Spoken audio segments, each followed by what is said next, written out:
Hi everyone, this is Christine and welcome to my channel, The Maple Diaries.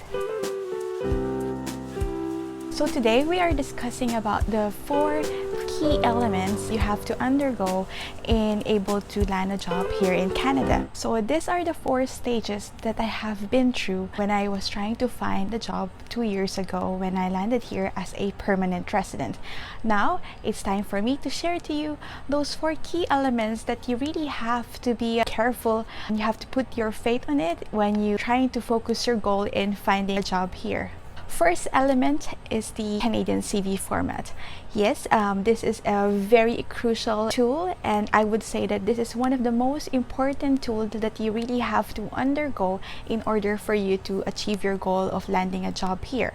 Of course, everyone who comes here has already their own existing CV, but once you come here in Canada, you have to understand that you have to convert or create a type of format that is really suitable for the Canadian employers. Believe it or not, I have attracted different employers when I was on the stage of sending my applications online. I think I do believe it's because I have strongly followed the format. So I remember I had a video, a special episode that I had created for this. So please make sure to watch this full video and for you to understand how to really convert your CV in a Canadian CV format. I will put the link on the top of the screen and you make sure to just follow that rule for you to understand the do's and don'ts of converting your normal CV to a Canadian CV format. So after you had converted your CV in a Canadian format, and of course the next stage would be is sending your applications online with different employers or different organizations, and of course keep in mind that you have to stay positive. And like in my case, I have noticed that within first few months of my applications, I have received calls from different reputable organizations, and that made me realize that I surpassed the first stage, which is successfully converting your CV in a Canadian format. Once you had reached that stage, it means that you will have more chances of receiving interview invite. Yes, so the next topic that I'll be discussing is the interview invite. Here in Canada, keep in mind that most of the interviews are panel interviews. Yes, you have heard me right. Panel interview is a thing here in Canada. Even me, I am so surprised that even on the first initial stages of my interview, I had encountered different panel interviews. Usually it comprises of more than 2 to 3 members of the management, and as an applicant, most especially as a newcomer here in Canada, it doesn't feel really good. It was quite a terrifying experience, to be honest. So what is a panel interview? A panel interview is a job interview in which an applicant answers questions from a group of people who then make a hiring decision. While panel interview offers many advantages, such as greater perspective, less bias, and the ability to see how well candidates present themselves accordingly with the skills required and the company's culture, panel interviews can be time-consuming and affect a candidate's ability to perform during the interview. Panel interviews can cause a job applicant to feel the pressure because he must please multiple individuals when answering the questions. So now, always keep in mind that panel interview and behavioral questions are bundled together. All of the interviews I have attended, there's always behavioral questions. It's always like probably 10 behavioral questions was given to me. It was terrifying. But I think as long as you know how to handle yourself and you know how to really process your thoughts and be able to answer it. So talking about the behavioral questions, I would say that this is a very complex subject, and I would love to create a video, a special episode about this, give you examples and how the way you should be answering those questions. And please stay tuned for one of my future episodes, and I would surely deliver you all the real life experiences I had during the interview scenarios, and at the same time all these questions that I had encountered. So make sure to really subscribe to my channel and you'll find more about this interesting topic. So let's understand the definition of behavioral questions. So behavioral questions are questions that are focused on how you handle different work situations to reveal your personalities, abilities, and skills. But this is not the only thing. Behavioral questions, you just don't answer them directly, but you have to follow a special format which is called the STAR method. Yes, STAR method stands for S for situation, T is for the task, A is for the action, and R is for the result. So you have to be careful on answering the behavioral questions. It's because you really have to lay out all those details to your interviewer and able for you to finally pass the interview, right? And for me, it took me some time to really understand the process.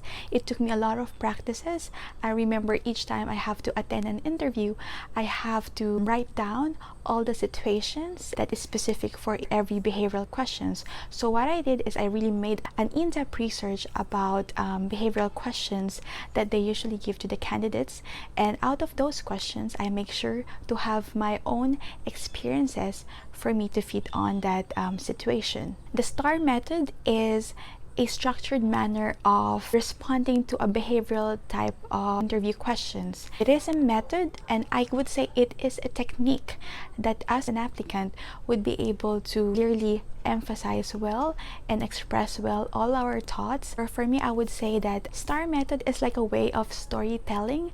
It's a matter of having a specific structure of answer. It's like answering an essay. You just really have to follow all these key elements that exist in the STAR method structure. As I've mentioned, I'm happy to create a special episode for this, but I would definitely give you one example now that I had really encountered in all of my interviews here. I find this question very challenging. So the main question that they usually ask is, what is your weakness? You cannot just say, I'm a perfectionist, I'm a hardworking person. No, it's really not the right answer because these are all cliche. And for me, what I remember saying to them, my areas of improvement is public speaking.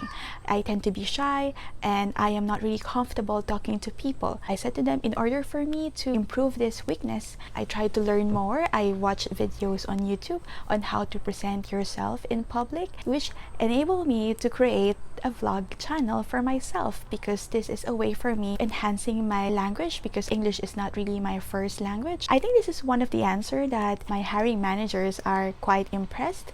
You have dealt with your weaknesses. At the same time, you don't really make it like really a very negative one, but instead you make it as your strength. I'm giving you one of the important behavioral questions that you need to practice once you attend an interview here in Canada. This is a very normal questions that we are been hearing, but I would say this is one of the most difficult questions. I'm sure you guys can totally relate on this question, right? So let's move on the final stage. Remember, I have given you the key factors for you to be successful in landing a job here in Canada.